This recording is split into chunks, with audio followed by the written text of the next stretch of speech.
අයිබෝවන් අපි එහෙනම් ලීග්ටේ අධ්‍යාපන ආයතනය මගින් පවත්වන ඔන්ලයින් සාමාන්‍ය පෙළ පන්ති මාලාවේ වාණිජ්‍ය විෂය අද ආරම්භ කරනවා.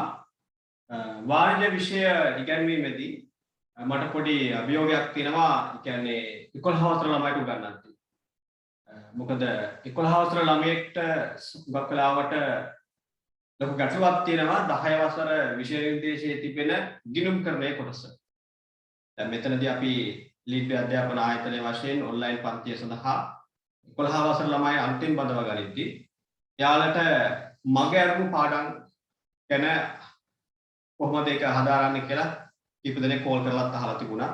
ඒ නිසා මම තීරණය කළා 10 වසරේ දැන් ඉගෙන ගන්න දරුවෝ 11 වසරට අදාළව ඉගෙන ගන්න දරුවන්ට පොදුවේ එක පන්තියක් පවත්වාගෙන යන්න.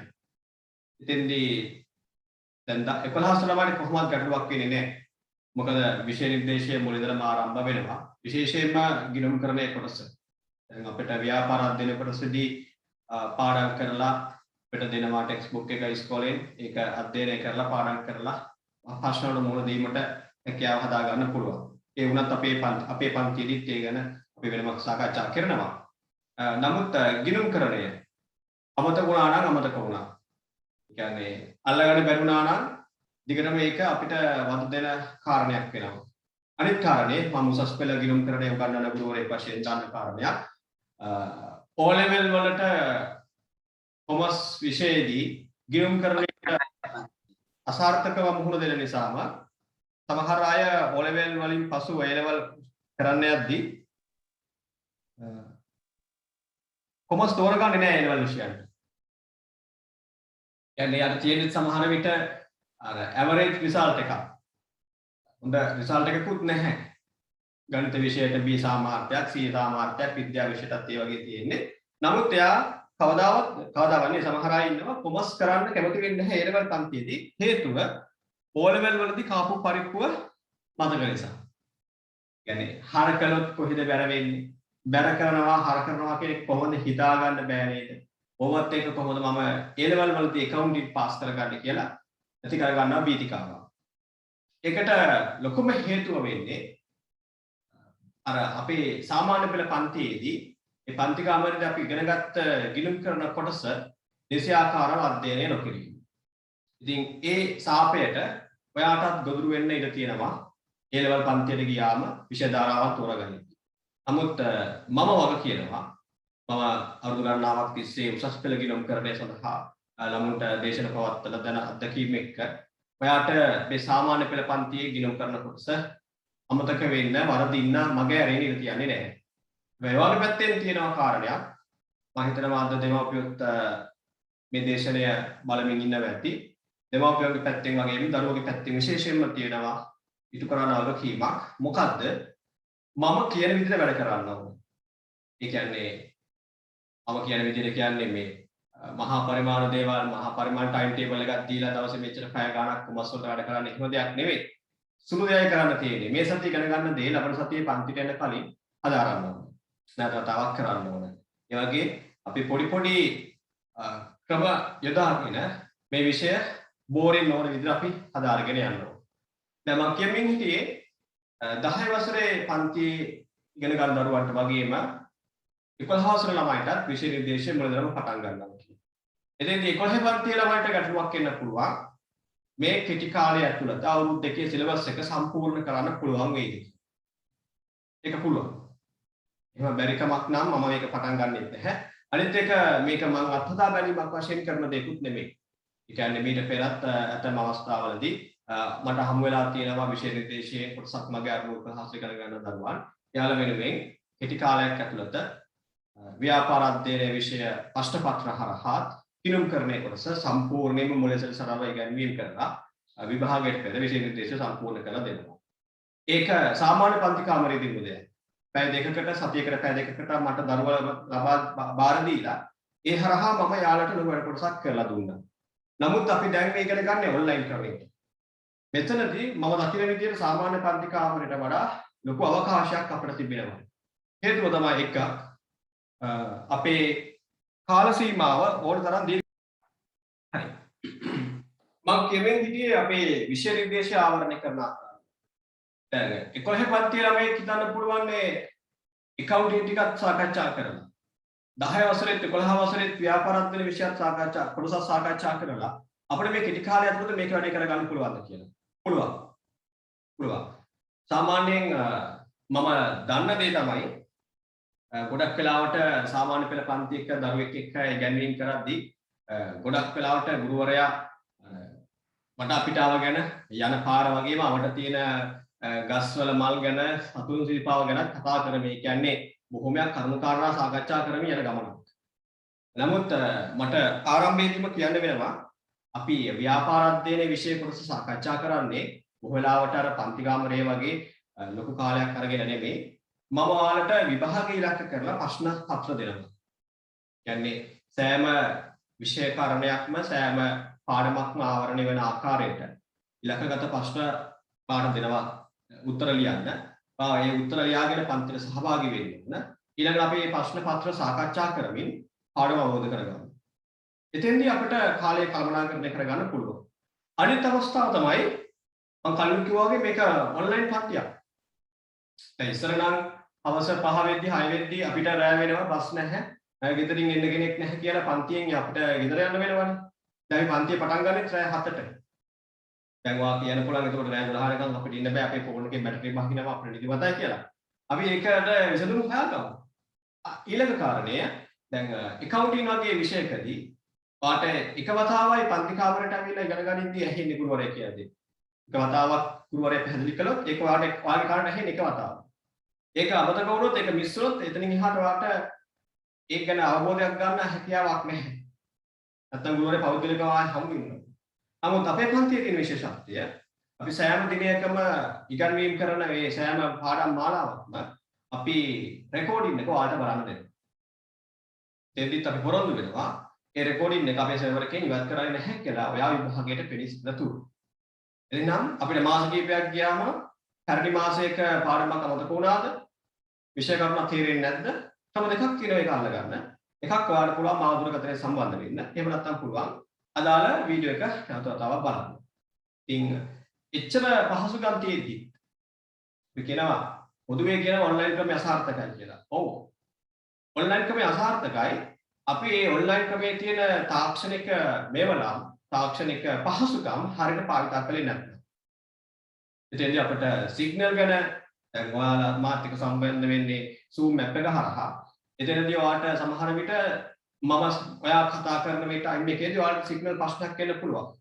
නැත්නම් පවර් කට් එකක් ඇති වෙන්න පුළුවන්. ගැටලුවක් නැහැ. ඊට දාලා රෙකෝඩින් එක ඔයාලට ලැබෙනවා. Google Classroom එක හරහා ඔයාලට රෙකෝඩින් එක බා ගන්න පුළුවන්. දැන් නම් අපි Google Classroom එකක් ගැන කතා කරන්නේ නැහැ. අපි රෙකෝඩින් එක අප්ලෝඩ් කරලා ඒක ඔයාලට ලින්ක් එකක් ලබා දෙනවා. ඒක නරඹන්න පුළුවන්. ඉදිරියේදී අපි Classroom app එක හරහා ඒ අපි ඉස්සරහට කතා කරමු. අපේ කෝඩිනේටර් කතා කරා ඉගෙන ඔයාලට අපිට ලබා ගන්න පුළුවන්. එහෙනම් දැන් ඊළඟ කාරණය 10 වසර ළමයිට. 10 වසර ළමයි බලයි. එතකොට 11 ළමයිටත් එක්ක අපේ විෂය නිර්දේශය ඉක්මනින් සම්පූර්ණ කරද්දී අපිට මේක අල්ලා ගන්න පුළුවන් වෙන්නේ. අපිට මේක අල්ලා ගන්න පුළුවන් වෙන්නේ. ඔව් අල්ලා ගන්න පුළුවන්. ඔයා 10 වසර ළමයෙක් වෙලා අනිත් කෙනා 11 වසර ළමයෙක් ඉන්නේ මාස කිහිපයක වයස් පරතරයකින්.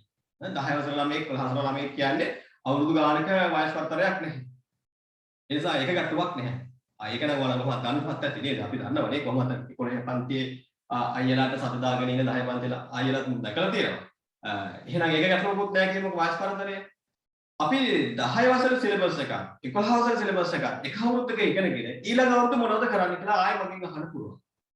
ඒකට අවශ්‍ය වැඩපිළිවෙලක් අපි ළඟ තියෙනවා. එහෙම දේවල් නැත්නම් මම මේ වගේ දෙයක් ඔයාගේ දෙමව්පියෝ ඉදිරියේ තබාගෙන මෙහෙම පොරොන්දු වෙන්නේ නැහැ.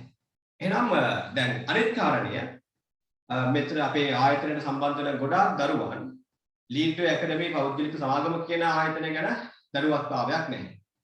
ඒ වගේමයි මේ පාඨමාලාව සම්බන්ධීකරණ කරන සිංහල සර් ගැන ලොකු හැඳින්වීමක් කලින් දැනගෙන නැහැ.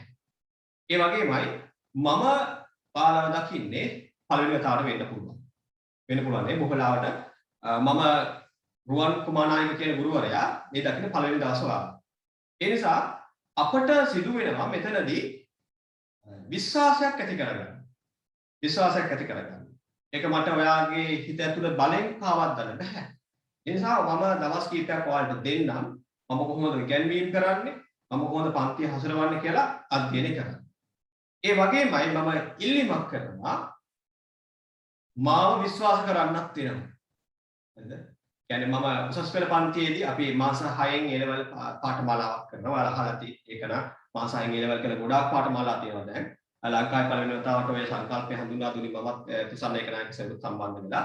එතනදිත් පළවෙනි දේශනයේදී මම කියන කාරණේ තමයි දැන් අවුරුදු දෙකක accounting syllabus එකක් මාස 6කින් උගන්වන්න පුළුවන්ද කිව්වම මම කියන්නේ ඔව්. කොහොමද කරන්නේ හවුතින් මම කියන්නේ මම දන්නේ නැහැ. හැබැයි මම ඒක කරලා පෙන්නනවා. කරලා පෙන්වන්න නම් ඒ ළමයා මා එක්ක රැඳී ඉන්න ඕන මාස 6ක්. ඒ කාලය ඇතුළත එයාට විශ්වාසයක් තියෙන්න ඕන මේ ගුරුවරයා මේ කාරණා ටික මට මාස 6කින් කියලා දෙයි කියලා. අන්න එහෙනම් දැන් මේ කතාව අහගෙන ඉන්න දෙමව්පියන්ට සිදු වෙනවා. දරුවන්ට සිදු වෙනවා මාව විශ්වාස කරන්න. අපේ දරුවා අනාථ නොවේ. මාව අනාථ කරන එකක් නැහැ. විෂය තුල මාව අතරමං වෙන එකක් නැහැ. මේ ගුරුවරයාට ඒ කැපැසිටි එක තියෙනවා කියලා ඔයාගේ පැත්තෙන් විශ්වාස කරන්න වෙනවා.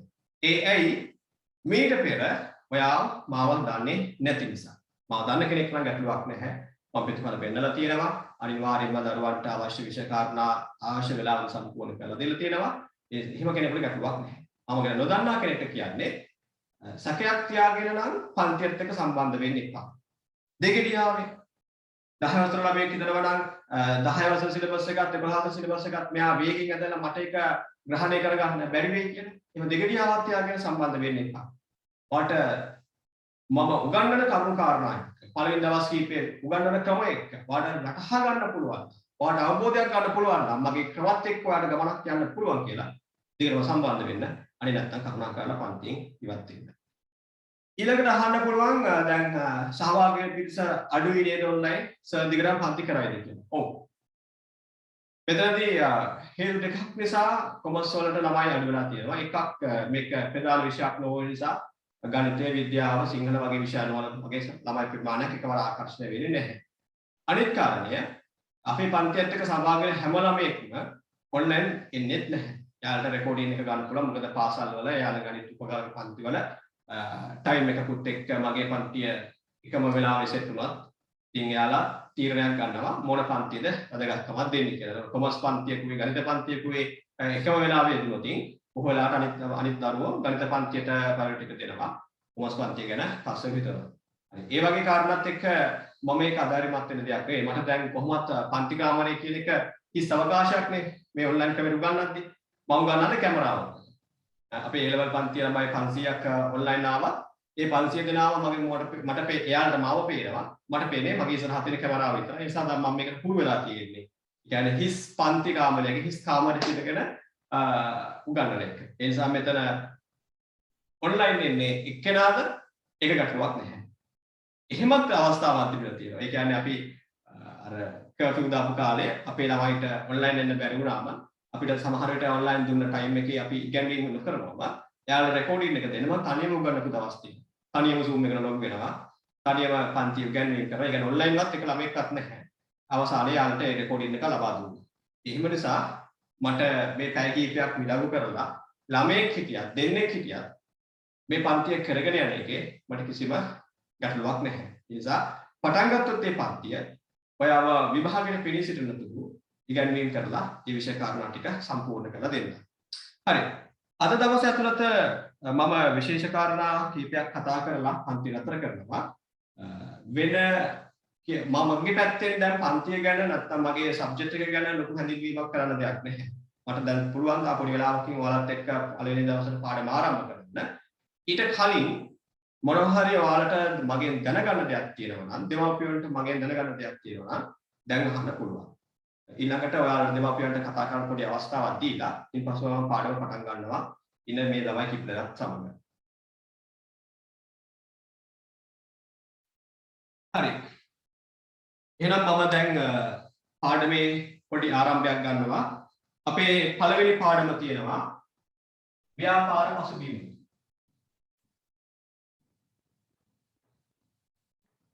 ව්‍යාපාර පසුබිම. දැන් හැමෝම පන්තියට සහභාගී වෙන අය තමන්ගේ කොමර්ස් වලට CR පොතක් ගන්න. එතෙන්දී ව්‍යාපාර අධ්‍යයන විෂයටත් CR පොතක් ව්‍යාපාර අධ්‍යයනය ගෙනුම් කරන එකම පොතේ කරමු. CR පොතක ව්‍යාපාර පසුබිම කියලා පාඩමේ මාතෘකාව ලියා ගන්න. CR පොතක් මේ වෙලාවේ සූදානම් කරගත්තේ නැත්නම් වෙන කොලයක හරි පාඩමේ නම ලියලා ඒ ටික සූදානම් කරගන්න. ඊළඟ දවසේ ඉඳලා CR පොතක් අරගෙන පන්තියට සහභාගී වෙන්න ඕන. අපි ව්‍යාපාර පසුබිම යටතේ අපි සාකච්ඡා කරනවා අපේ ලෝකයේ මේ ව්‍යාපාර ඇති වුණේ කොහොමද? ව්‍යාපාර ඇති වෙන්න මුල් වුණ කාරණා මොනවද? ඊළඟට ව්‍යාපාර සමග සම්බන්ධ වෙන පාර්ශ්වයන් කවුද කියලා අපේ 10 වසරේ පළවෙනි පාඩමේදී සාකච්ඡා කරනවා. එහෙනම් මම ඔයාලට මුලින්ම එක ප්‍රශ්නයක් දෙන්නම්. ඒ ප්‍රශ්නේ ලියාගෙන ඒ සම්බන්ධව අපි සාකච්ඡා කරමු. අපි පළවෙනි ප්‍රශ්නේ ලියමු.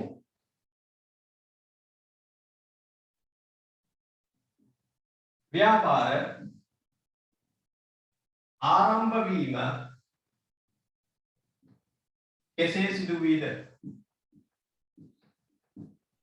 ව්‍යාපාරයේ ආරම්භ වීම කෙසේ සිදු වීද? නැත්නම් ව්‍යාපාරයේ ආරම්භය සිදු වේ කෙසේද? ප්‍රමුඛ ප්‍රශ්න ලියා ගන්න. ඊළඟට අපි ගැන සාකච්ඡා කරමු.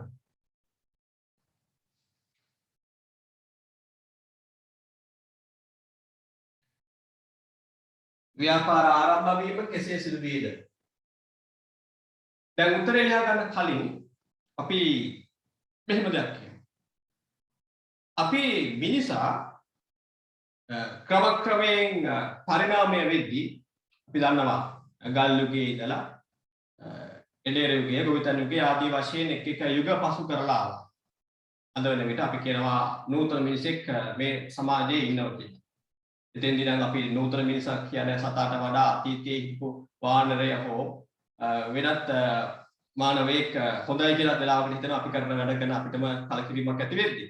හරි. ඒව ගැන අපි මෙතන කතා කරන්නේ නැහැ. අපි කලින් ගන්නා ව්‍යාපාර අධ්‍යයන විෂයනේ. අතීතයේ ජීවත් වූ මානවයා, අතීතයේ ජීවත් වූ මිනිස්සු තමන්ට අවශ්‍ය දේ තමන්ම නිපදවා ගත්තා. ඒ කියන්නේ තමන්ට අවශ්‍ය ඇඳුම තමන් සපයාගත්තා, තමන් ජීවත් වෙන වටපිටාව. එතෙන්දී ඔයාලා දැකපු ආකාරයට ඔයතරම් අය දැකලා ඇති කාටුන් වල, චිත්‍රපටි වල නැත්නම් පින්තූර මාධ්‍යයෙන් ගස්වල පොතු වලින් සකසාගත් ඇඳුම්, සතුන්ගේ හම් වලින් සකසාගත් ඇඳුම්, එහෙම නැත්නම් කොළ කැබලි කිහිපයකින් සකසාගත් ඇඳුමකින් යාගේ ඇඳුම් කියන අවශ්‍යතාවය සපුරා ගන්නවා. ඊළඟට විශාල ගස් බෙනයක, එහෙම නැත්නම් ඔය බලංගොඩ ප්‍රදේශයේ, ඊළඟට පාහිඟල් ප්‍රදේශයේ වගේ විශාල ගල් ලෙන් තුල යාළගේ නිවාස කියන අවශ්‍යතාවය සපුරා ගන්නවා. ඒ කාලයක මුදල් කියන ඒකකයේ මුදල් කියන මාධ්‍යයක් නම් දකින්න ලැබෙන්නේ නැහැ. නමුත් ක්‍රමක්‍රමයෙන් මේ මිනිස් වර්ගය තමන්ගේ මේ සමූහය වර්ධනය වන විට පවුල කියන ඒකකය ටිකක් විස්තරණය වන විට එයාට තේරෙන්න ගන්නවා තමන්ට අවශ්‍ය හැම දෙයක්ම නිපදවා ගන්න කාලය ප්‍රමාණවත් නැහැ කියලා. ඒ වගේමයි මිනිස්සු කාලයක් තිස්සේ අර දඩයම් කරමින් එහෙම නැත්නම් කැලේ හැදෙන දෙයක් පරිභෝජනය කරමින් ජීවත් වෙනවා වෙනුවට යාර තේරෙනවා දැන් දඩයම් කරන්න සතුන් පසුපස යනවට වඩා සතුන් හීලා කරගෙන එක තැනක ගොඩු කරලා තියාගන්න එක තමන්ගේ මස් සපයා ගන්න පහසුවක් කියලා. අන්න ඒ විදිහට මිනිස්සු එළේරුකයකට ගමන් කරනවා. එළේරුම් බවට පත් වෙනවා. කියන්නේ සත්ත්ව ගොවිපළවල් පවත්වා ගන්න මිනිස්සු පුරුදු වෙනවා. ඒ වගේමයි තව කණ්ඩායමක් දකින්නවා තමන්ට සතුන් ඇති කරගෙන සතුන් පසුපස යනවට වඩා ලෙහිසි තමන්ට භෝගයක් නිෂ්පාදනය කරනවා. භෝගයක් වගහ කරලා ඒ හරහා තමන්ගේ අවශ්‍යතාවයන් ආහාර අවශ්‍යතාවයන් පුර ගන්න පුළුවන් කියලා. ඔය වගේ තමන්ගේ හැකියාවන් විවිධ ආකාරයෙන් ඉස්මතු කරගෙන අවසානයේදී එයාලා එනවා එක නිෂ්පාදනයක් බිහි කරනවා. එක පුද්ගලයෙක් එක නිෂ්පාදනයක් බිහි කරනවා.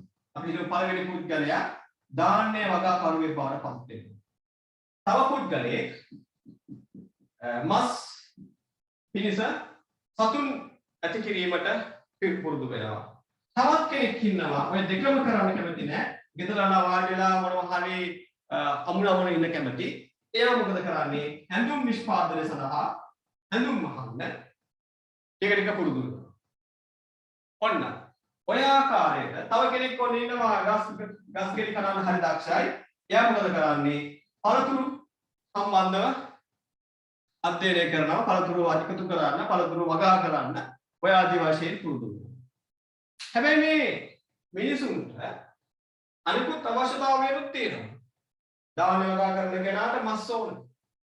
දාන වගා කරන කෙනාට අඳුමුත් ඕන. හැබැයි මෙයාට අඳුම් හදා ගන්න වෙලාවක් නැහැ. ඒ වගේමයි මෙයාලා වගා කරන ඒකකේ පවුලයට පරිභෝජනයට වගේම තවත් අයට පරිභෝජන සඳහාත් බාන නිපද වෙනවා. ඒ කියන්නේ අතිරික්ත නිෂ්පාදනයක් කියලා අපි කියනවා. වැඩිපුර නිෂ්පාදනයක් කියලා අපි කියනවා. තමන්ගේ පවුලේ අයට අවශ්‍ය ප්‍රමාණයට වඩා මෙයාලට පළතුරු තියෙනවා. තමන්ගේ පවුලේ අයට අවශ්‍ය ප්‍රමාණයට වඩා මෙයාලට දාන්නේ තියෙනවා. තමන්ගේ අයට අවශ්‍යතාවයට වඩා මස් ඕන තරම් එයාලට තියෙනවා. සතෙක් මරාගත්තම ඒ මස් ටික ෆ්‍රිජ් එකේ තියාගත්තේ දැන් අපි දැන් නම් මස් කරලා ෆ්‍රිජ් එකේ තියාගත්තට ඒ කාලේ එහෙම තියාගන්න ෆ්‍රිජ් එකක් තිබුණේ නැහැනේ. එහෙනම් ශීතකරණ පහසුකමක් නැත්නම් සතෙක් මරාගත්තම ඉතිරි වෙන මස් ටික අනිත් අයත් එක්ක බෙදා ගන්න පුළුවන් වුණා. අන්න අර තමාට කරන්න පුළුවන් හොඳම කර්මාන්තේ නියැලමින් ඒ හරහා වැඩි නිෂ්පාදනයක් බිහි කරගෙන ඒ වැඩිපුර නිපද වූ ප්‍රමාණය අනෙක් අය අතර හුවමාරු කරගත්තා. අපි කියනවා අතිරික්ත නිෂ්පාදනය හුවමාරු කරගත්තා. මෙන්න මේ හුවමාරු කර ගැනීමට අපි කියනවා භාණ්ඩ හුවමාරු ක්‍රමය කියලා. භාණ්ඩ හුවමාරු ක්‍රමය. භාණ්ඩ සිස්ටම් කියලා කියනවා. අන්න අපි කියනවා අපේ ව්‍යාපාර අධ්‍යයන සම්බන්ධ අධ්‍යාපන අධ්‍යයන කියනවා විද්වතුන් කියනවා මේ භාණ්ඩ හුවමාරු ක්‍රමය ව්‍යාපාර ආරම්භ වෙන්න බලපාපු ප්‍රධාන සාධකය කියලා. ඒ කියන්නේ ඔයා නිපදවන භාණ්ඩයේ කොටසක් මට දෙනවා. ඒකට ගෙවීමක් වශයෙන් මම මුදල් දෙන්න දන්නේ නැහැ. අපි ළඟ මුදල් තිබුණේ නැහැ. තිබුණත් මුදල් අපිට ඒ කාලේ අවශ්‍ය වුණේ නැහැ. මම මොකද කරන්නේ? ඔයාගෙන් ගන්න භාණ්ඩ වලට ණයක් ගෙවීමට මගේ ළඟ තියෙන දේක් වාට දෙනවා. එක පුද්ගලයෙකුට ඕන මෙයාගේ මස් ගන්න. එහෙනම් මේ පුද්ගලයා පළතුරු ටිකක් අරගෙන මෙයාලගෙන යනවා මස් ගන්න. ඒතර මස් වෙලෙන්දා මෙයාට මස් ලබා දෙනවා මෙයාගේ පළතුරු යා කරගෙන. ඔන්න. එකිනෙකා අතර තමාගේ අතිරික්ත නිෂ්පාදනය හුවමාරු කරගත්තා. භාණ්ඩ හුවමාරු ක්‍රමයකින් මිනිස්සු ගමන් කළා. ඒ හරහා ක්‍රමක්‍රමයෙන් දියුණු වෙලා අපි අද කතා කරන ව්‍යාපාර කියන සංකල්පය මේ ලෝකෙට බිහි වුණා. හරි. අපි එහෙනම් මෙහෙම ලියාගමු මේ ප්‍රශ්නය මම අහුවේ ව්‍යාපාර ආරම්භ වීම කෙසේ සිදු වීද කියලා. ලියන්න මෙහෙම. තම පුද්ගල දක්ෂතාවයන් පදනම් කරගෙන තම පුද්ගල දක්ෂතාවයන් පදනම්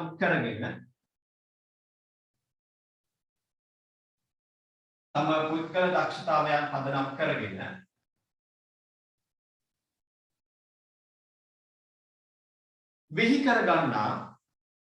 විහි කරගන්නා තම පුද්ගල දක්ෂතාවයන් පදනම් කරගෙන විහි කරගන්නා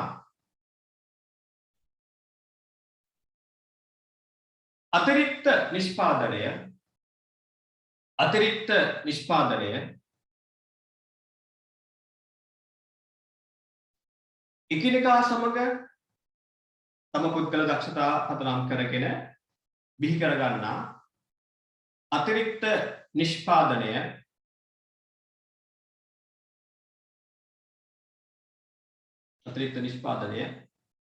එකිනෙකා සමග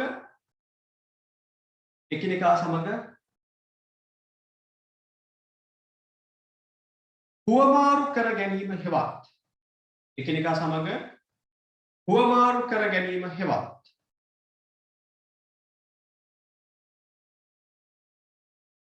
භාණ්ඩ හුවමාරු ක්‍රමය හරහා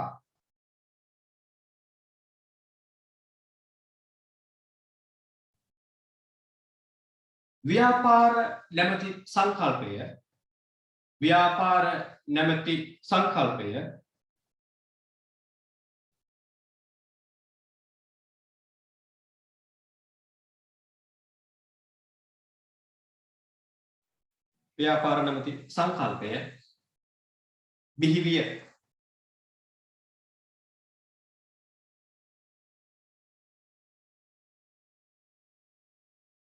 අද විතරයි ඔයාලට ප්‍රශ්න ලියා ගන්න දෙන්නේ. අපි ඊළඟට ප්‍රශ්න පත්‍රයක් සකස් කරලා ඔයාලට ඉදිරියේදී ලබා දෙනවා. ඒකෙන්ද ප්‍රශ්න පත්‍රය ඔයාලට print out එකක් ගන්න හෝ නැත්නම් කලින් පොතේ ලියා ගන්න පුළුවන්. පන්තිදී තියෙන ඔයාලට ප්‍රශ්න ටික සාකච්ඡා කරන්න විතරයි. හරි. දැන් අපි ව්‍යාපාර අධ්‍යයන විෂයේදී අපේ දෙවැනි ප්‍රශ්න පත්‍රයේදී අපට ව්‍යාපාර ආරම්භ වීමට බලපාන ලද කාරණා සාකච්ඡා කරනවට වඩා ව්‍යාපාර අරමුණු මොනවාද කියලා හඳුන්වා ගැනීමට ලොකු වැදගත්කමක් දෙනවා.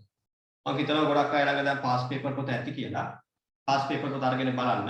අනිත් කාරණය මම හැමෝටම කියන කාරණයක් පාස් පේපර් පොත ගනිද්දී උත්තර තියෙන පාස් පේපර් පොතක් ගන්න. සමහර බුක් ෂොප් වල තියෙනවා ප්‍රශ්න පත්‍ර පොත පමණක්. පිළිතුරු පත්‍රය නැහැ. නමුත් අධ්‍යාපන ප්‍රකාශන දෙපාර්තමේන්තුවේ විභාග දෙපාර්තමේන්තුවේ අවසරය ඇතිව විභාග දෙපාර්තමේන්තුවේ ඒ පේපර් මාකින් යන ගුරුවරුන්ට ලබා දෙන මාකින් ස්කීම් එක පදනම් කරගෙන ආදර්ශ පිළිතුරු සමග ප්‍රශ්නෝත්තර පොත් තිබෙනවා වෙළඳසල් වල. විශේෂයෙන්ම මාස්ටර් ගයිඩ් පොත තමත් හොඳ කියන්නේ ප්‍රමිතියෙන් යුතු පිළිතුරු කියන්නේ විභාගයේ තම ඉලක්ක කරගත්ත පිළිතුරු පාස්ටර් ගයිඩ් ප්‍රකාශක හරහා ලබා ගන්න පුළුවන්. ඒ වගේ පාස් පේපර් පොතක් වාලක තියෙන්න ඕන. ඉතින් මේ වෙනත් පොත් ගැන අවශ්‍ය නැහැ අවධානයක් යොමු කරන්න. O level ළමයිට අනිවාර්යයෙන්ම තමන්ගේ ටෙක්ස්ට් බුක් එක තියෙනවා. ඊට අමතරව කොමර්ස් වලට ගන්න ඕනේ පාස් පේපර් පොතක් විතරයි. එතන අරගෙන බලන්න අපේ අර මේ පාඩම සම්බන්ධ කරන විශේෂයෙන්ම ව්‍යාපාර ආරම්භ කිරීමට හේතු අරමුණු ගැන අපේ දරුවන්ගෙන් හැම අවුරුද්දක වගේ අහනවා. එහෙනම් අපි යමු දෙවෙනි ප්‍රශ්නේ ලියා ගන්න. දෙවෙනි ප්‍රශ්නේ ලියා ගන්න.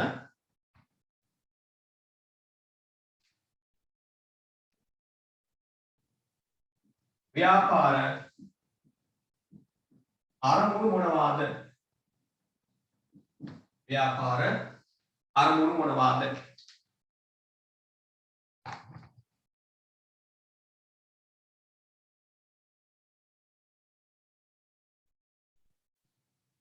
දැන් අපි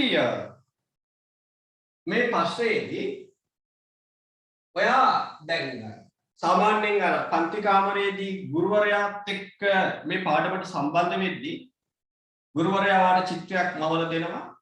ඒ චිත්‍රය දකිමින් ළමයා ඒ සිද්ධිය අසුරෙන් ළමයා පාඩම අවබෝධ කරගන්න උත්සාහ කරනවා. නමුත් ඊට වැඩිය හොඳයි ඔයා ව්‍යවසායකයෙක් කියලා හිතුවනම්.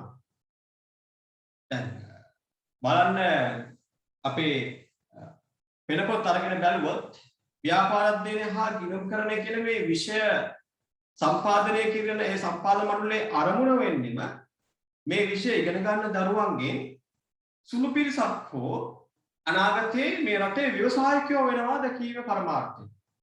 ඒක තමයි මේ විෂය අපේ විෂය මාලාවට ඇතුළත් කරන හේතුව. සිංහල භාෂාව ඇතුළත් කරනවා අපේ අනන්‍ය අපේ හුඟක් අයට පොදු අපේ මව් භාෂාව පිළිබඳව ඇල්මක් දැනුමක් ලබා ගන්න. ඒකට සාහිත්‍ය කොටසක් ඇතුළු කරනවා අපේ දරුවන්ගේ හිතවල මානව හිතවාදී ගුණය නේද? සමාජ හිතවාදී ගුණාංග ඇති කරගන්න. සාහිත්‍ය හරහා මේ මිනිස්සු වෙනස් කරන්න පුළුවන් කියලා මම නම් අහන දෙයක්. මමත් සාමාන්‍ය පෙළ පන්ති ඉන්න කාලේ දිසදස් ලියලා තියෙනවා, රචනා ලියලා තියෙනවා, කතික තරඟ වලට ගිහින් තියෙනවා. ඒ වයින් සමස්ත ලංකාව මට්ටමේ ජයග්‍රහණත් ලබාගෙන තියෙනවා. මම විශ්වාස කරනවා මට මේ කාලේදී ගන්නපු සිංහල ගුරුතු පෙළ පින් සිද්ධ වෙන තමයි මම මේ වගේ නෙවෙයි. ළමයි 100 ගණනක් ඉදිරියේ අකුල් දෙක වෙවුලන්නේ නැතිව මගේ කෞශලය තියාගෙන ඉගැන්වීම් කරන්න හැකියාවක් ඇති. මම අදහන දෙයක්. කියන්නේ විශේෂයෙන්ම අපේ භාෂාව හරහා අපි ඉගෙන ගන්න බෞද්ධ දර්ශනය හෝ වෙනත් දර්ශනයක් හරහා මම බෞද්ධ දර්ශනය අදහන කෙනෙක්. ඒ නැත අනිකුත් ආගම්වලේ දර්ශනයන් හරහා ඉගැන්වීම් හරහා මම හිතනවා පෝෂණය වෙනවා කියලා පරිපූර්ණ මිනිසෙක් වශයෙන් ජීවත් වෙන්න. ඉතින් ඒ විෂයන් වලදී ඒ අරමුණු ඉටු වෙනවා නම් වාණිජ්‍ය විෂය, විදන්න විෂය, ව්‍යාපාර අධ්‍යයන හා ගිණුම් කරන විෂයෙන් බලාපොරොත්තු වෙනවා ඔයා ව්‍යවසායකයෙක් වෙනවා කියලා දකින්න. එහෙනම් මේ විෂය ඉගෙන ගනිද්දී ඔයා ව්‍යවසායකයෙක්, ඒ කියන්නේ ව්‍යාපාරිකයෙක්, ව්‍යාපාරික අයිතිකරුවෙක් ඒ වගේ හිතන්න පුරුදු වෙන්න. එතකොට ඔයාටම යන්න දැන් ඔයා ව්‍යාපාරික අයිතිකරුවෙක්. එහෙම නැත්නම් ඔයා ඔන්න හෙට ව්‍යාපාරයක් ආරම්භ කරන්න යන්නේ. මොකටද ඔයා ව්‍යාපාරයක් ආරම්භ කරන්නේ? දැන් ව්‍යාපාරිකයෝ ජනමාධ්‍යවල ඉදිරියේ නම් කියයි. මම මේ රටට හරි ආදරේ. ප්‍රසිද්ධ මම දැකලා තියෙන හුඟක් අයගේ ප්‍රකාශන. ප්‍රසිද්ධ ක්‍රිකට් ක්‍රීඩකයෙක් එහෙම පහුගිය කාලෙක ව්‍යාපාරයක් ආරම්භ කරද්දී ඒ කාලේ හිටපු ඒ රාජ්‍ය නායකයන් පිටු කරගෙන එයා කියනවා මම මේ රටට හරි ආදරේ. මම කැමති මේ රටේ එක්තරා ප්‍රදේශයක් කියලා අපි කරලා කියන්නේ මේ ප්‍රදේශයේ ඉන්න දරුවන්ගේ පවුල් වල අධ්‍යාපන තත්ත්වය, සෞඛ්‍ය තත්ත්වය, ආර්ථික තත්ත්වය දියුණු වෙනවා දකින්න. ඒ නිසා ඔවුන්ට රැකියාවක් ලබා දෙන්න, ඔවුන්ගේ ආර්ථිකය සවිමත් කරන්න මම මේ ව්‍යාපාරය ආරම්භ කළා කියලා. එතකොට ඉතින් අපිට මේ විෂය ගැන මේ ලෝකයේ ගැන අවබෝධයක් තියෙන කෙනෙක්ට හිතන්න පුළුවන් බම්බුව තමයි කියලා. කිසිම කෙනෙක් මම නම් හිතන්නේ නැහැ, කිසිම ව්‍යාපාරිකයෙක් මම නම් හිතන්නේ නැහැ රැකියාවක් ලබා දීමේ අරමුණේ අවට ප්‍රදේශයේ ජනතාවගේ ආර්ථිකය දියුණු කිරීමේ අරමුණේ යා ව්‍යාපාරයක් කරනවා කියන්නේ. තාමත් සීමිත සංඛ්‍යාවක් ඉන්න පුළුවන්. ලාභ උපයනවට වඩා තමන්ගේ සුඛ වේරණයට වඩා අනුන් ගැන හිතන අය ඉන්න පුළුවන්. හැබැයි ව්‍යාපාරයක් ආරම්භ කරන්න බෑ දරුවනේ. ඒ මනුස්සයට ඒ ව්‍යාපාරයෙන් ලාභ ලැබීමේ හැකියාවක් චේතනාවක් නැත්නම්. ඔයා හිතන්න මෙහෙම. අපි හිතමු මෙහෙම. ව්‍යාපාරයේ ආදායම් උපයනවා රුපියල් මිලියන 100ක්. රුපියල් මිලියන 100ක ආදායම් උපයනවා. මේ ආදායම ඒ ව්‍යාපාරිකය මොකද කරන්නේ? සේවකයන් විශාල ප්‍රමාණයක් බඳවගෙන සේවකයන්ට රැකියාව දෙනවා. දැන් කියන්නේ ඉන්නවනේ. රැකියාව උත්පාදනය කරන තමයි මම මේ ව්‍යාපාරය ආරම්භ කරන්නේ. එතෙන්දී මේ උපයන සම්පූර්ණ ආදායම සේවකයන්ට පරි වශයෙන් බෙදලා දෙනවද? නැහැ. බෙදලා දෙන්න බෑ. එහෙනම් බෙදලා දුන්නොත් මොකද වෙන්නේ? ව්‍යාපාරය කරගෙන යන හැකියාවක් නැති වෙනවා. මිනිස්සු ගැන හිතන්න ඕන. අපි රට ගැන හිතන්න ඕන. අපේ දේශීය ආර්ථිකය දියුණු කරන්න අපි හිතන්න ඕන. හැබැයි ඊට කලින් ව්‍යවසායකයෙක් ව්‍යාපාරයක් ආරම්භ කරනවා නම් එයාගේ ලාභය ගැන හිතන්න ඕන. මොකද ආයතනයක් ලාභ ලබන්න නැත්නම් ඊළඟ අවුරුද්දේ ආයතන මිනිස්සුන්ට රැකියාව දෙන්න බෑ. ඊළඟ අවුරුද්දේ දේශීය ආර්ථිකය නගා සිටවන්න ඩොලර් රටට ගෙන්නන්න බෑ. එහෙනම් ඔයත් මතක තියාගන්න. ව්‍යාපාරයක් ආරම්භ කරනවා නම් ඔයා ආරම්භ කරන ව්‍යාපාරය ලාභ ලබන ව්‍යාපාරයක් වෙන්න ඕන. ලාභ ලබන ව්‍යාපාරයක් වෙන්න ඕන. ඔයාගේ දෙමව්පියන් කිව්ව පළියට, ඔයාගේ යහළුවන් කිව්ව පළියට, ඔයාගේ අසල්වාසීන් කියන දේවල් අහන්න. නැත්නම් ගුරුවරයෙක් කියන දෙයක් අහන්න. ව්‍යාපාරයක් ආරම්භ කරාට වැඩක් නැහැ. නැත්නම් ඔයාට උවමනාවක් තිබුණා දැන් ව්‍යාපාරයක් ආරම්භ කරන්න වැඩක් නැහැ. ඔයාට මේ ව්‍යාපාරය හා ලාභ ලබන්න බැරි නම්. ඒතකොට හිතන්න පුළුවන් මම මේ ලෝභකම ගැන උගන්වනවද කියලා නෑ. අපි මිනිස්සුන්ට උදව් කරන්න නම්, අපි මිනිස්සුන්ට රැකියාව දෙන්න නම්, අපි අලුත් බාහන නිපදවන්න නම් අපේ ව්‍යාපාරය පවතින්න ඕන. ව්‍යාපාරය පවතින නම් ව්‍යාපාර ලාභ ලබන්න ඕන. ගොඩක් කලාවට ව්‍යවසායකයෝ මාධ්‍ය ඉදිරියේ කියන්නේ ඒව නෙමෙයි. වෙන දේවල් කියන්නේ. හැබැයි අංක එක වෙන්න ඕනේ මොකද්ද? එයාලා දන්නවා. අපිත් දැනගන්න ඕනේ. මොකද අංක එක වෙන්න ඕනේ. ව්‍යාපාර ආරම්භ කිරීමේදී ව්‍යාපාර අරමුණ වෙන්න ඕනේ. ලාභය පෙීම. හරි. එහෙනම් අපි ව්‍යාපාර ආරම්භ කිරීමේ පළවෙනි අරමුණ ලියාගමු. ලාභ ඉපෙීම. ලාභ ඉපෙීම. ඊළඟ දවසට කලින් මම මේ පන්තිය ඊළඟ බදාදට කලින් ඔයාලට ලබා දෙනවා ලබන බදාද සාකච්ඡා කරන ප්‍රශ්න ටික. ඒකට ඔයාලා උත්තර ලියාගෙන සහභාගී වෙන්න ඕන. අද අපි පන්තියට ආරම්භයක් ගන්න. ඔයාලට මේ පන්තිය කොහොමද ගලාගෙන යන්නේ කියලා අවබෝධයක් ගන්න මම සීමිත වෙනසක් අද මේ කරගෙන යන්නේ. හරි. මම කියමින් හිටියේ ව්‍යාපාර ආරම්භය. පළවෙනි කාරණය කියනවා ලාභය පෙන්නන. ඊළඟ එක. දැන් දරුවනේ ඔයාලා දන්නවා ආයතනයක් ලාභ ලබන්න නම් ආයතනයකට ලාභ ලබනවා කියන්නේ ආයතනයේ මුදල් උපය ගන්නවා කියන එක. ආයතනයකට මුදල් උපය ගන්න නම් ඒ ආයතනයට ඕන පාරිභෝගිකයෝ. දැන් අපි හිතමු ඔයාගේ ව්‍යාපාරය වගේම දැන් මම කියනවා ව්යාපාරිකයෙක් කියලා හිතන්න කියලා. ඔයාගේ ව්‍යාපාරය වගේම තව ව්‍යාපාර තියෙනවා. තව ගොඩක් ව්යාපාර තියෙනවා.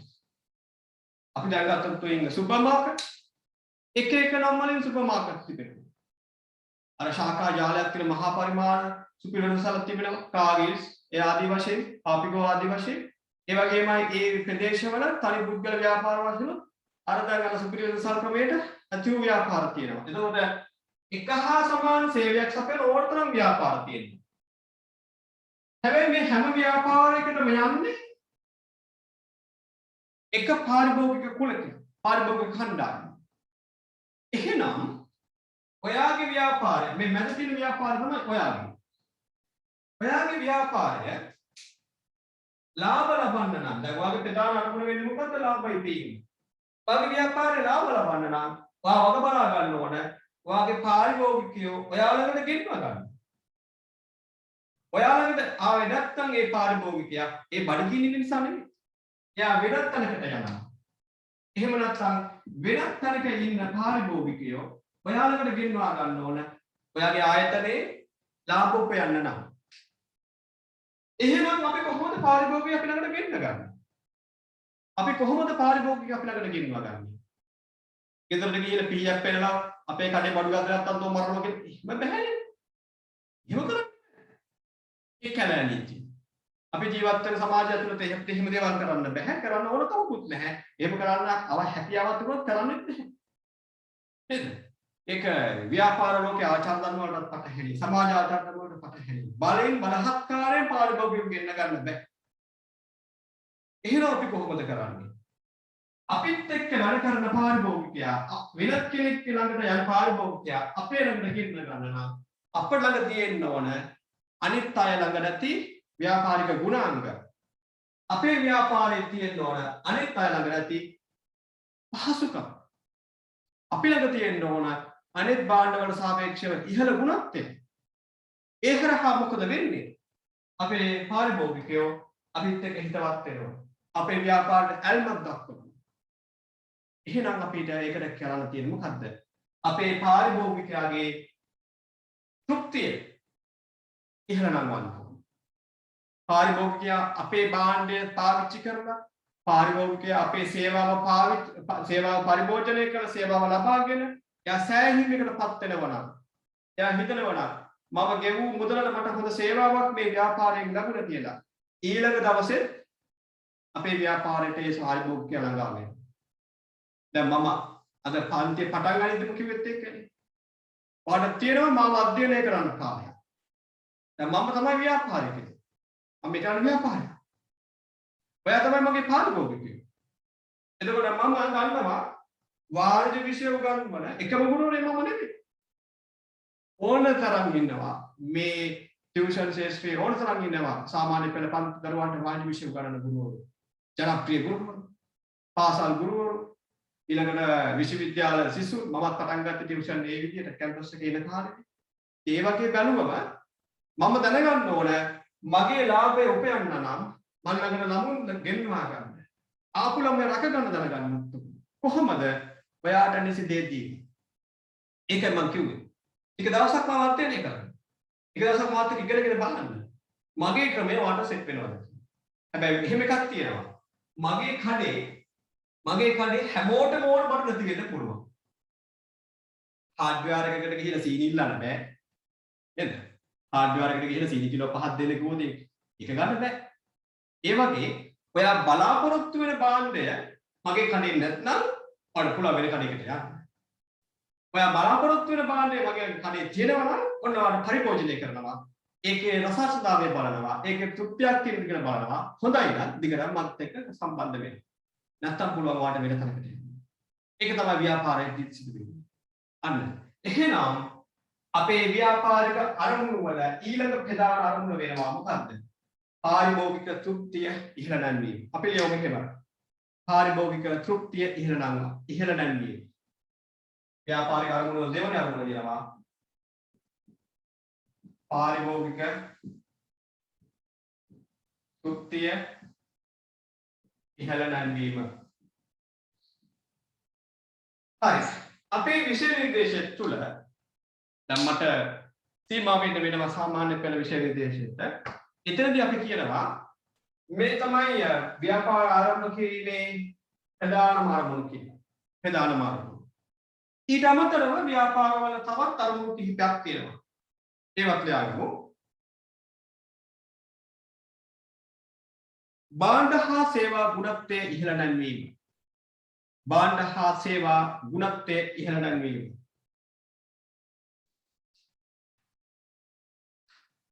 භාණ්ඩ හා සේවා ගුණත්වයේ ඉහළ නැංවීම. ඒ කියන්නේ ඇත්තටම මමත් ඒ අත්දැකීම ලබලා තියෙනවා. ඒ කියන්නේ ඇතම් ව්‍යාපාරිකයෝ තමන්ගේ ව්‍යාපාරය කරගෙන යන්නේ ලාභ ලබමින්. පාරිභෝගිකයාට තෘප්තියක් දෙමින්. ඒ වගේමයි මේ සමහර ව්‍යාපාරිකයන්ට මේ ව්‍යාපාරය කරගෙන යන අවස්ථාවලුත් නැහැ. කියන්නේ සමහර ව්‍යාපාරිකයෝ ඉන්නවා දරුවන් පිළිවෙලට පදිංචි වෙලා. ඕනතරම් ධනස්කන්ධයක් දරුවන්ටත් තියෙනවා. මෙහි දේපල යාලට අවශ්‍යත් නැහැ. දරුවෝ බනිනවා. අයි තාත්තා තාමත් ඔයාගේ බිස්නස් කරගෙන යන්නේ කියලා. අතර බයිනවා. දැන් වාගේ අවසාන කාලේ වා සතුටින් ඉන්න අපි ළඟට එන්න. ඒ රටවල් වල දරුවෝ කතා කරනවා. ඒත් මේ ව්‍යාපාරිකයෝ කියනවා මට මේ ව්‍යාපාරය කරගෙන ගියා කියලා මට ලැබෙච්ච දේ මට ඇති. දැන් මට අවශ්‍යතාවයකුත් නැහැ ව්‍යාපාරය කරගෙන යන්න. හැබැයි මම කැමති නැහැ මගේ ක්වොලිටි බාණ්ඩ නොමැතිව පාරිභෝගිකයෝ දුක් වෙනවා දකින්න. අනකින එක්තරා ප්‍රසිද්ධ බේකරි හිමියෙක් කියන කතාව. මගේ කෑම රසයි කියමින් පාරිභෝගිකයෝ තෘප්තිමත් වෙනවා නම් මගේ කඩේ වහපු දවසට ඒ මිනිස්සු කල්පනා කරා වෙන තැන් වලට ගිහිල්ලා අනේ අර කඩේ තිබු කෑම මෙතන නැහැනේ කියලා. ඉතින් මගේ පාරිභෝගිකයෝ අතරමං කරන්න මං ආස නැහැ. ඒ නිසා මම මේ ව්‍යාපාරය කරන්නේ. එක්තරා ප්‍රසිද්ධ මේකිරි අලවිසල් ජාලයක් තියෙන ව්‍යාපාරිකයෙක්. නුගේගොඩ ප්‍රදේශයේ ප්‍රසිද්ධ මේකිරි අලවිසල් මේ අලවි කරුවෙක්. හොඳ හිත මේකිරි කියන වලහත සමහර කොළඹ වලහත ළමයි නා. අපේ විශ්වවිද්‍යාලයට ගෙන්වනවා. මම ජයවර්ධන විශ්වවිද්‍යාලය ඉගෙන ගත්තේ. ජයවර්ධන විශ්වවිද්‍යාලයේ එක්තරා අධ්‍යයන අංශයක පවත්වන දේශනයකට මේ මහත්මයා ගෙන්වනවා. මේ මහත්මයා කියනවා මම දැන් බිස්නස් කරලා ඇති වෙලා තියෙනවා. මට වෙන වෙන ව්‍යාපාර ආරහා මීකිරි කර්මාන්තවල වඩා ලාභ ලබන්න පුළුවන්. නමුත් මේ කොළඹ මිනිස්සුන්ට කිරි කැවුවේ මම. මේ කොළඹ මිනිස්සුන්ට මේ නුගේගොඩ ප්‍රදේශයේ ඉඳලා නෙවෙයි දැන් කොළඹ දිස්ත්‍රික්කේ පුරාම බස්නාහිර පළාත මිනිස්සුන්ට රුහුණේ මීකිරි වල රසය දුන්නේ මම. ඉතින් මම මේ ව්‍යාපාරයෙන් ඉවත් වුණොත් මම මේ බිස්නස් එක නතර කරොත් ඒ මිනිස්සු කිරි කන්නේ කොහොමද? අන්න ඒ නිසා මම සුළු ලාභයක් තියාගෙන උනා මේ ව්‍යාපාරය තවම කරගෙන යනවා කියලා ඒ කාලේ දේශනාවකදී අපිට කිව්වා. දැන් නම් මේ දවස්වල මගේ ව්‍යාපාරය මොන තත්ත්වෙද කියලා මම දන්නේ නැහැ. නමුත් ඒ කාලේ දැක්ම තිබුණේ ඒකයි. සුළු ලාභයක් තියෙන්නේ. ඊට වඩා ඒ කාලය ඒ මුදල වෙනත් ව්‍යාපාරික යෙදෙව්වොත් එයාට පුළුවන් වැඩි මුදලක් උපය ගන්න. වැඩි ව්‍යාපාරික අවස්ථා ඕන නම් ඉක්මනට තියෙනවා. නමුත් අපේ වේලපොලේ පාරිභෝගිකයා භුක්ති විඳින පාවිච්චි කරන භාණ්ඩ හා සේවාවල ගුණත්වය රැක ගන්න අවශ්‍යයි ව්‍යාපාරිකයා. හේතුව හොඳ දෙයක් මිනිස්සුන්ට දෙන්න කියලා ව්‍යාපාරික අරමුණක් තිබීම. ඒ තාමත් ශ්‍රේෂ්ඨ අරමුණක් ඒක. වත් ව්‍යාපාරිකයෙක් වෙච්ච දවසකට වත් තමන්ගේම ව්‍යාපාරයක් ආරම්භ කරපු දවසට ඒ අරමුණ හිතේ තියාගන්න. දෙන දේ හොඳට දෙන්න. හරි. ලියන්න ඊළඟ අරමුණ. භාණ්ඩ හා සේවා ගුණත්වය ඉහළ නැංවීම. භාණ්ඩ හා සේවා ගුණත්වය ඉහළ නැංවීම. භාණ්ඩ හා සේවා ගුණත්වය ඉහළ නැංවීම. ඊළඟ කාරණය අර මං අර පාඩම මේ ප්‍රශ්නේ පටන් ගනිද්දි කිව්ව දේ. රැකියා උත්පාදනය. නැත්නම් රැකියා අවස්ථා බිහි කිරීම. රැකියා අවස්ථා බිහි කිරීම.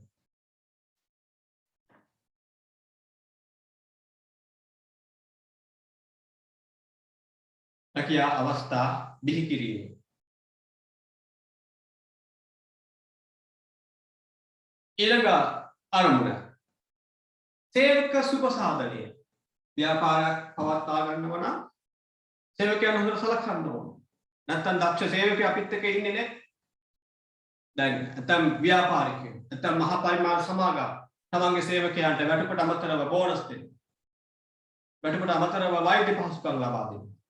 වාර්ෂික චාරිකා අවස්ථාවන් ලබා දෙනවා. දැන් නම් චාරිකා යන්නේ හිතන්නවත් බෑ.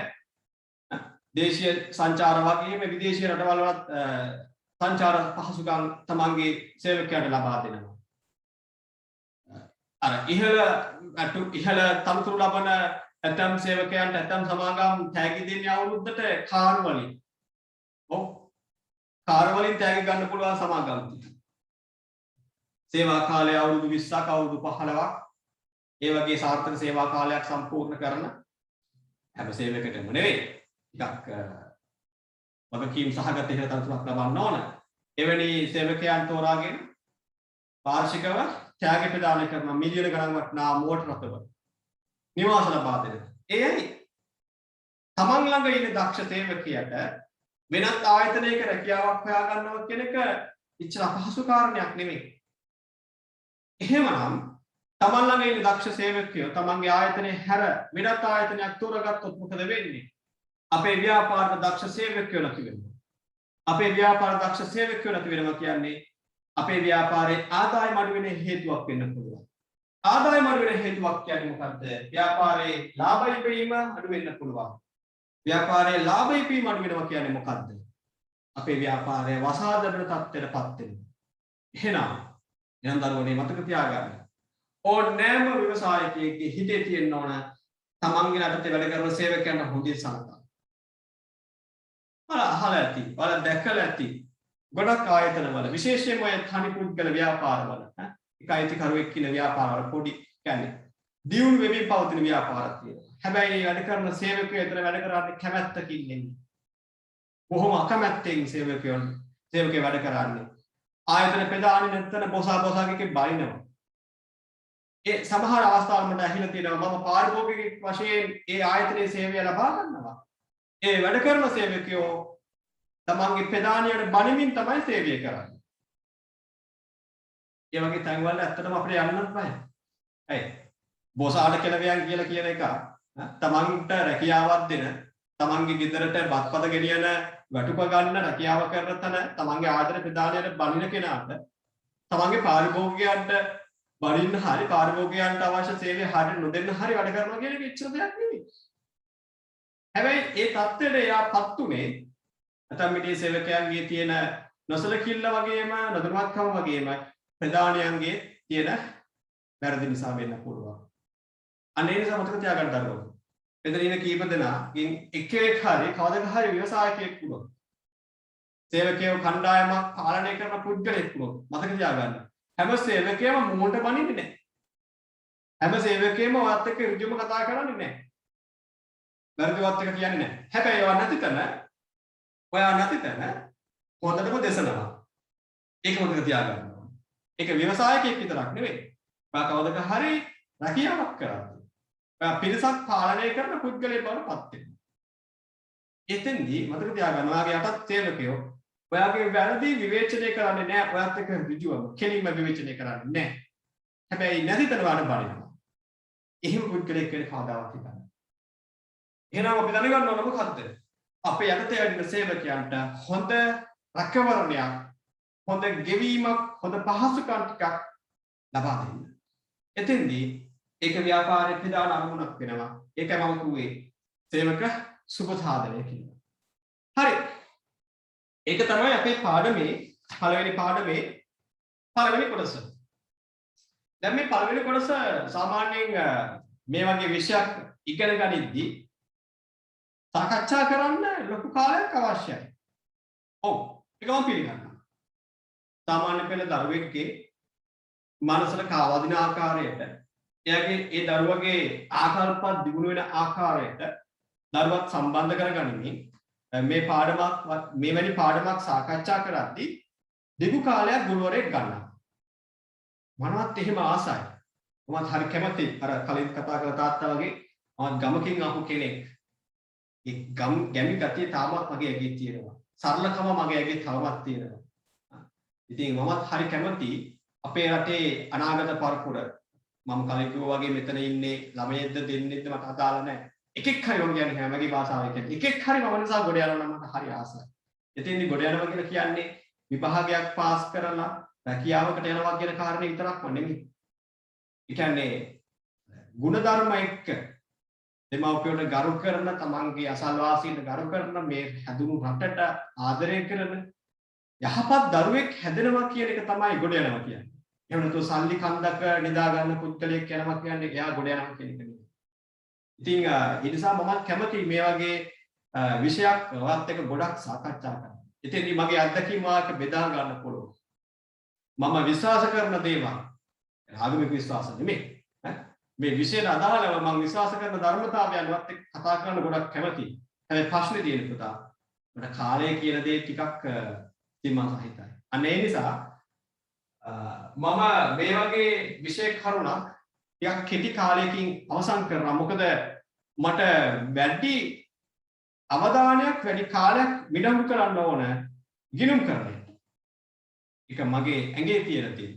ඒ වගේමයි ඔයගේ ඇඟේ නැති දේ ගොඩක් අයට කොමර්ස් වලට දැන් උනත් පන්තියකට එන්න මේ කීප දෙනාගෙන් එක්කෙනෙක් හරි ඉන්න පුළුවන්. accounts නේ බැංක් සර්. ඔය ටික නම් පාඩම් කරලා ගොඩදා ගන්න පුළුවන්. ඔය ටික මම පාඩම් කරලා ඉවරයි. ඔයා ප්‍රශ්න කියද්දි මට උත්තරේ මතක් වෙනවා. accounts නේ බැරි. බලන්න. ඒකටත් පෙර සූදානමක් අපි හදා ගන්න ඕන මුලින්ම. ඒ නිසා අපි මුලින්ම දැන් මම කියවෙන හිතේ ආකාරයට පටන් ගත්ත පාඩම අපි සාකච්ඡා කරලා අවසන් කරනවා. ඊළඟට මම හිතන්නේ අපේ accounting තියෙන 4 වෙනි පාඩමෙන් ගිණුම් කරන්නේ පටන් ගන්නේ. ඊට පෙර මේ පළමු පාඩම් කිහිපය විභාගයට ප්‍රශ්නයක් නිර්මාණය වන තැනට ගෙනහැල්ලා සාකච්ඡා කරනවා. අර මහා විශාල කොටසක් සාකච්ඡා කර ගියොත් අපේ කාලය මදි විෂය කරුණු හැම එකක්ම සාකච්ඡා කරලා මේ 10 වසරේ පොතත් 11 වසරේ පොතත් වසන් කරන්න. ඒ නිසා මම ඔයා එක්ක මේ පන්තියේදී ව්‍යාපාර අධ්‍යයනයේ කොටස මෙන්න මේ විදිහට ප්‍රශ්නාවලියක් හරහා විභාගයේදී ප්‍රශ්න නැගෙන තැන් හරහා ඔයා එක්ක පාඩම් ටික ආවරණය කරලා දෙන්නම්. නමුත් ගිණුම් කරන්නේ කොටස සම්පූර්ණයෙන්ම සරලව සාකච්ඡා කරලා අවසන් කරන්න. එහෙනම් ඔයා අනුමාත්‍රිකාවක් ලියා ගන්න. ඊළඟ අනුමාත්‍රිකාව ලියා ගන්න. පාරිභෝගික අවශ්‍යතා හා උවමනා. පාරිභෝගික අවශ්‍යතා හා උවමනා.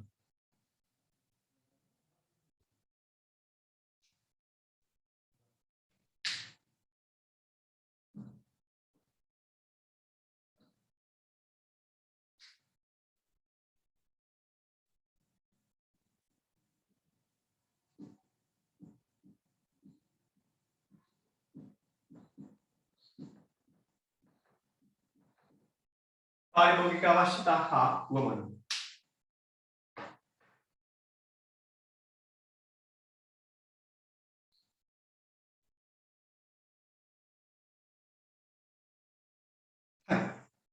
ඒකට අපේ පළවෙනි ප්‍රශ්නය උවමනා. මිස්ටර් මාකන් දාලා පළවෙනි ප්‍රශ්නය අවශ්‍යතා යනු මොනවාද? අවශ්‍යතා යනු මොනවාද? ඊළඟට පළවෙනි ප්‍රශ්නේ ඇත්තේ අවශ්‍යතා යනු මොනවාද?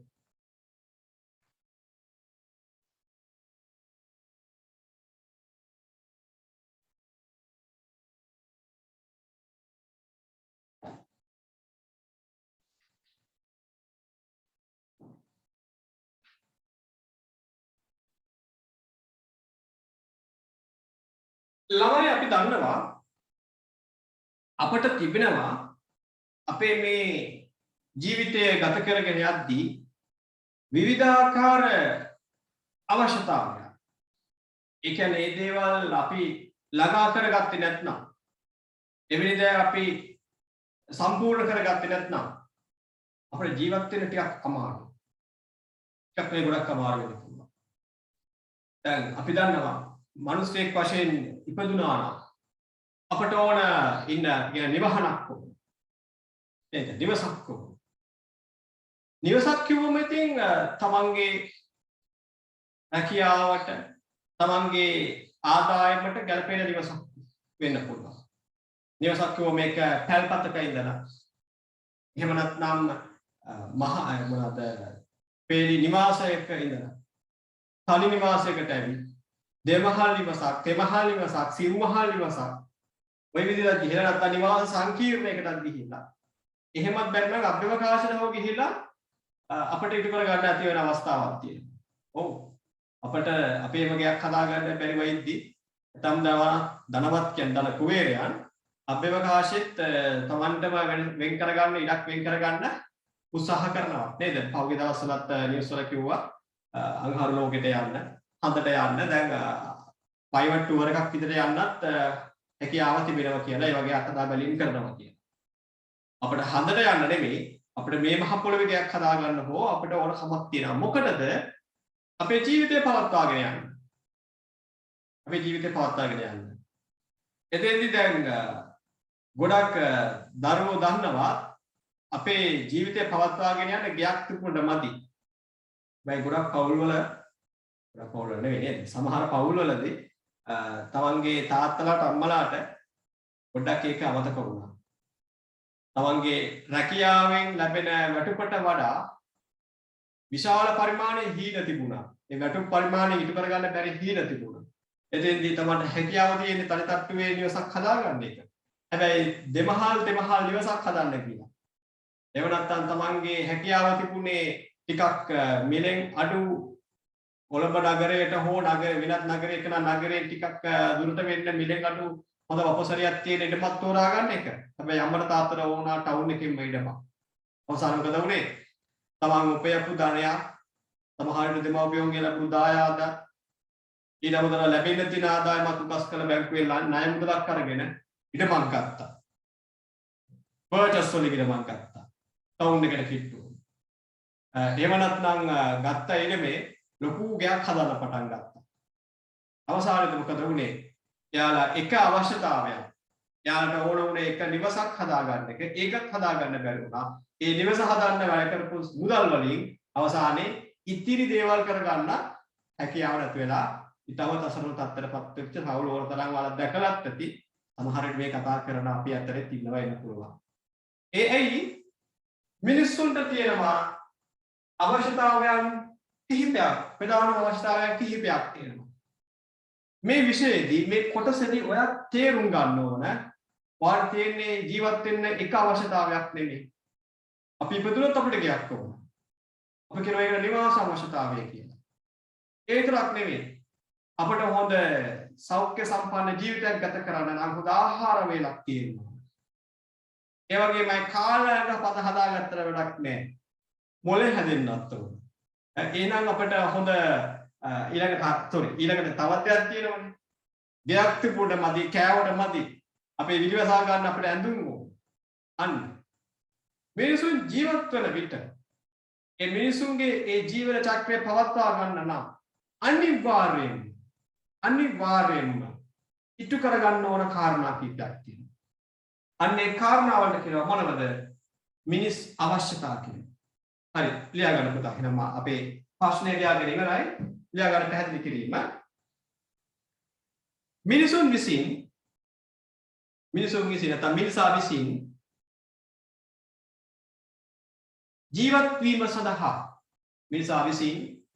ජීවත් වීම සඳහා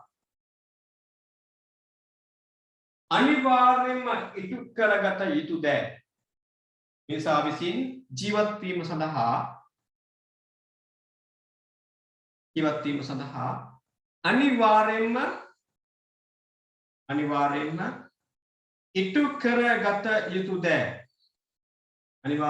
ඉටු කරගත යුතු දෑ.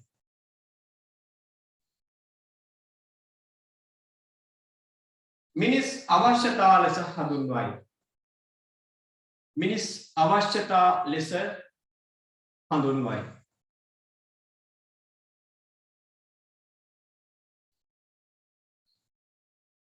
මම ආයෙත් කියන්නම්.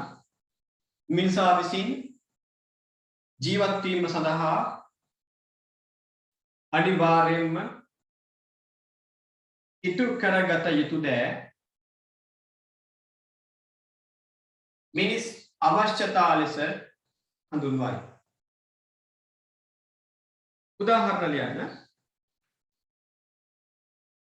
උදාහරණ ලියන්න.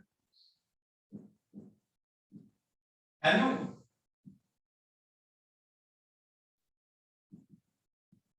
නිවාස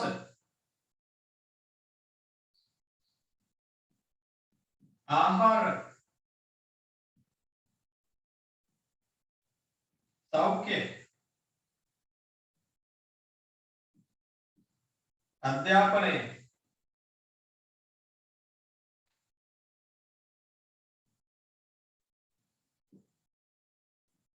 ආරක්ෂාව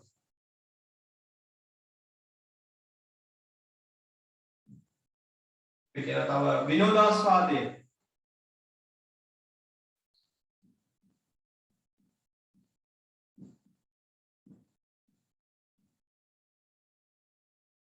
තව තියෙන්නේ ප්‍රවාහණය ඒකම තුන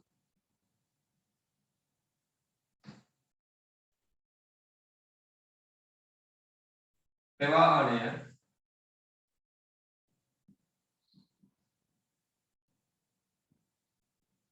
සංනිවේදනය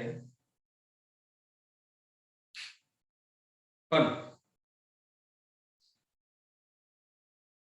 මිනිස්සු ජීවත් වෙද්දී යාළ විවාහ නැතුමක් ඕන යාළ ජීවත් වෙන්න වපසරියක් තියෙන්න ඕන නිවාසයක් තිබෙන්න ඕන ආහාර අවශ්‍යයි මේ කාලේ වැඩියෙන්ම ඕන සෞඛ්‍ය පහසුකම් තියෙන්න ඕන අධ්‍යාපනයක් තිබෙන්න ආරක්ෂාවක් තියෙන්න පොලිසියක් හමුදාවක් පෞද්ගලික ආරක්ෂක අංශ අපි ඇයි ඇති කරගෙන ඉන්නේ අපේ ආයතන වලට අපේ ජීවිත වලට ආරක්ෂා සපය ගන්න මිනිස්සුන්ට විනෝදය කියලා දෙයක් තියෙනවා ඒකනේ අපේ රටේ ඉහළින්ම තියෙන්නේ නේද සෞඛ්‍ය කෙසේ වෙතත් ආරක්ෂාව කිව්වම ශාරීරික අවශ්‍යතාවය වගේම ජීවිත ආරක්ෂාවක් තියෙනවා ඒ දෙකම පල්ලෙහාට ගිහිල්ලා අපේ රටේ විනෝදාස්වාදයට එක දුන්නා නේද අපි කොහොම කාට බැන්නා සිංහල අවුරුදු පොකුර නිර්මාණය වුණේ අහවලා නිසා නැත්නම් මේ කණ්ඩායම නිසා මේ රජය නිසා කියලා කිව්වා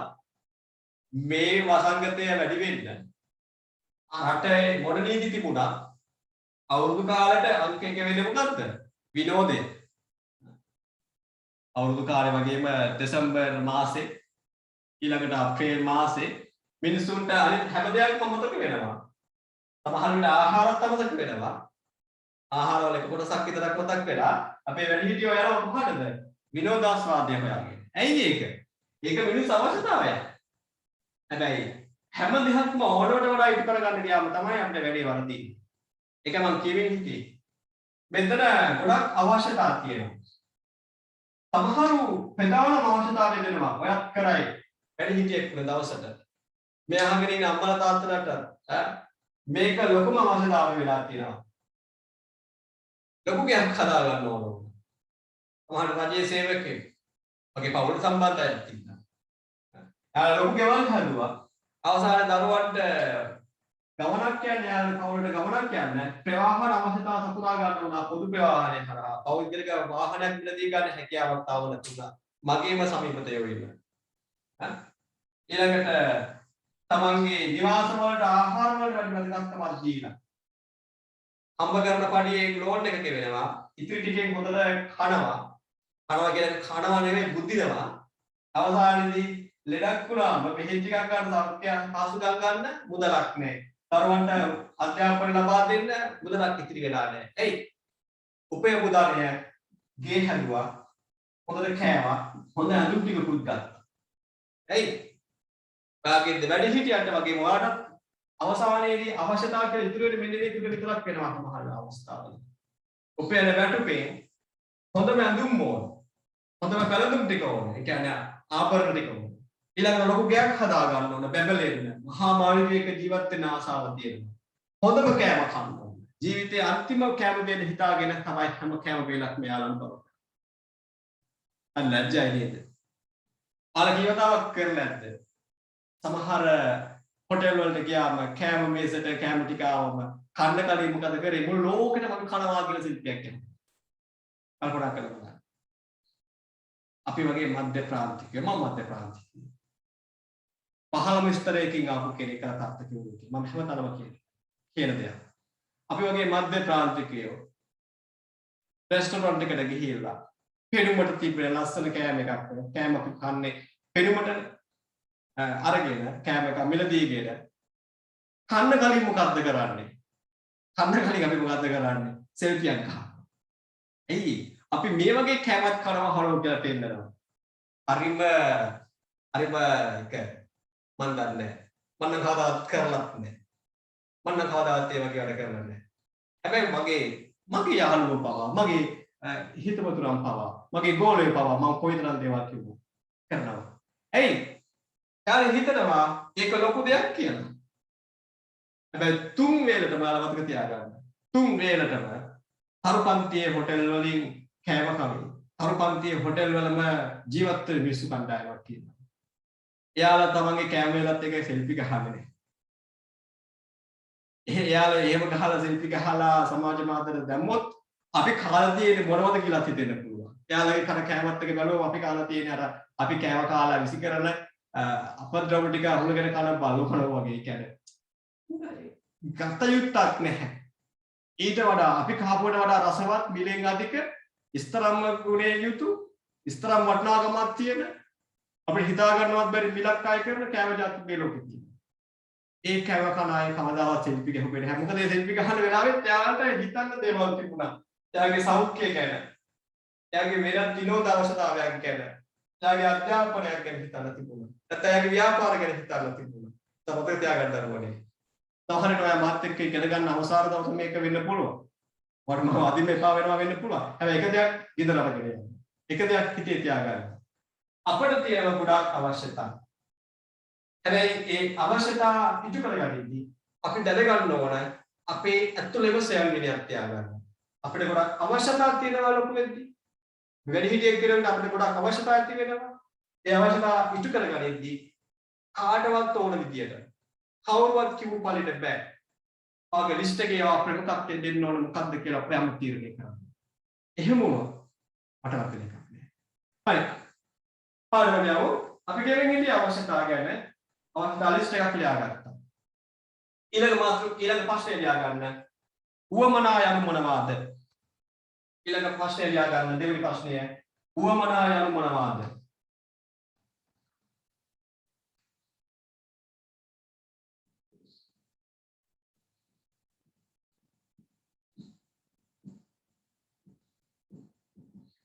උවමනා යනු මොනවාද?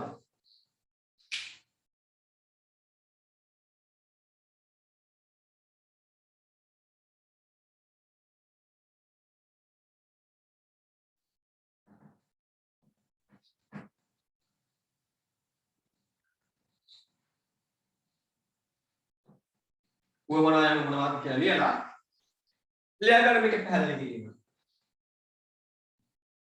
මිනිස් අවශ්‍යතා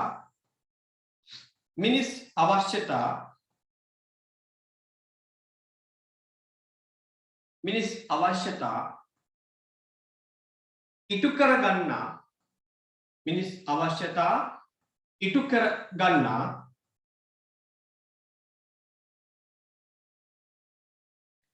විවිධ ක්‍රම මිනිස් අවශ්‍යතා ඉටු කර ගන්නා විවිධ ක්‍රම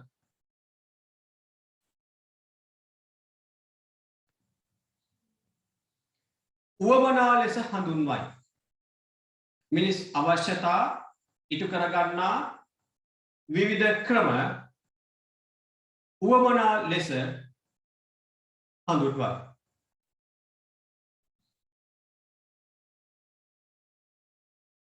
හරි.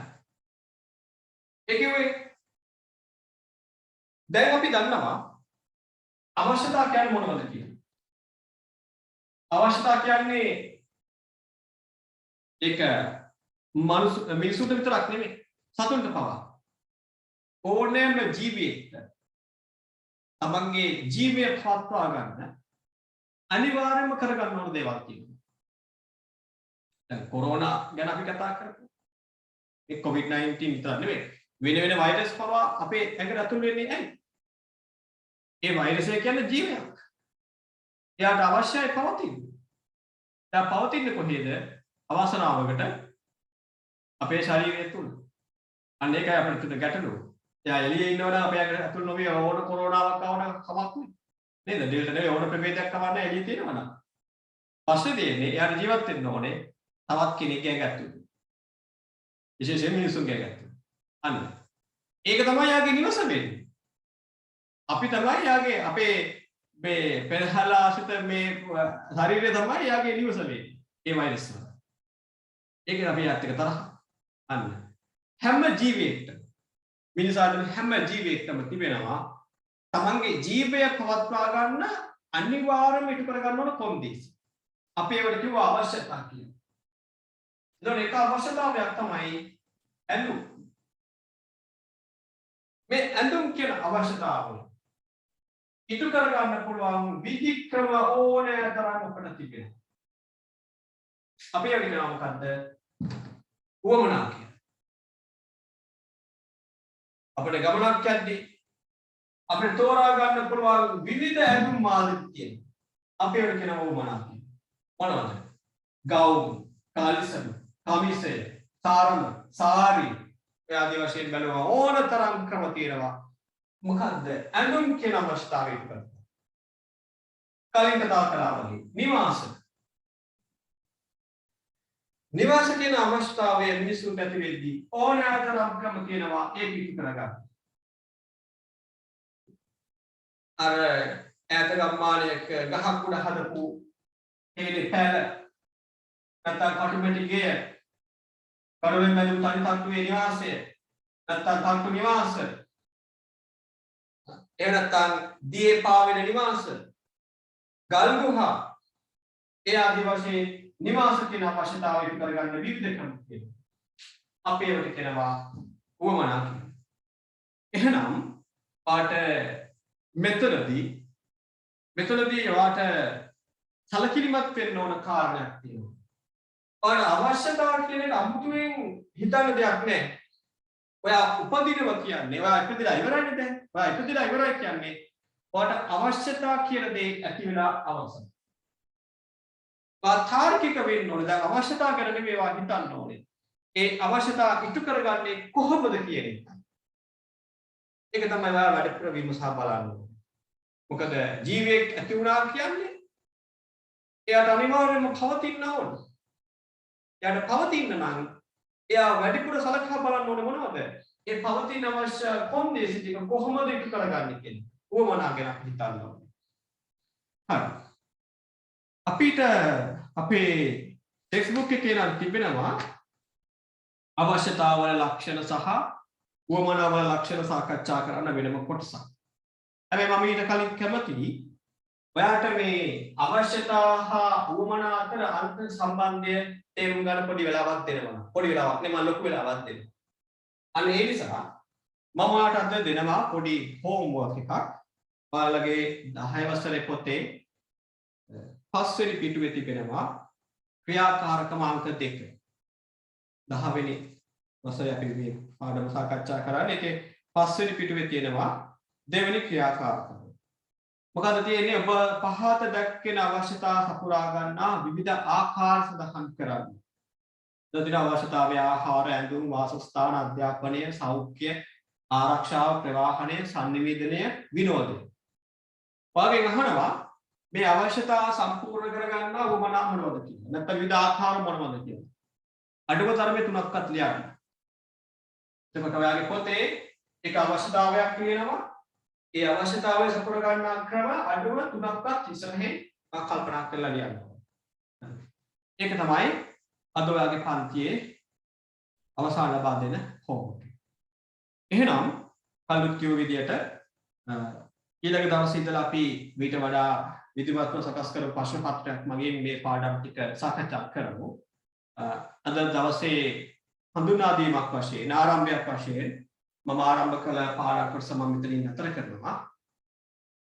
පාඩම අවසානයේදී ඔයාලට මොනවා හරි තව මායක කතා කරගන්න දෙයක් තියෙනවා නම් අවස්ථාව දෙන්නම්. දැන් මම රෙකෝඩින් එක නතර කරන්න මේ විදිහට පන්ති නතර කරනවා. අයිබෝවන් හැමෝටම සුබ රාත්‍රියක්.